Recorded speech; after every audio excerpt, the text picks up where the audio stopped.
one of the things you're known for is the quirky brand, but you don't spend billions of pounds on the world's greatest advertising agency to create that for you. You do that yourself. And in terms of these labels and this quirkiness that you. Well, yeah, for the first 5 years we didn't have any advertising, right. So it was all about through the packaging, through the events that we did, through sampling, through PR. Yeah.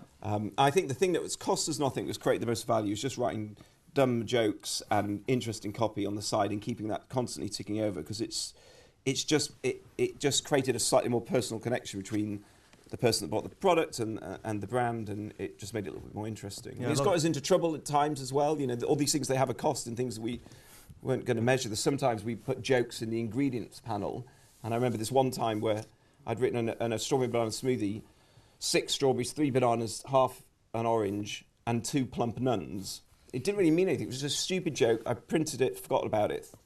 This was about 3 years into the business, and then about 3 weeks later, I got a call from Kensington and Chelsea Trading Standards saying, well, we've had this brought to attention, what are you doing? And I was on the phone explaining to them it's just our stupid sense of humour, we didn't mean anything bad by it. And they said, well, you can't do it, it's illegal, we're launching a formal inquiry.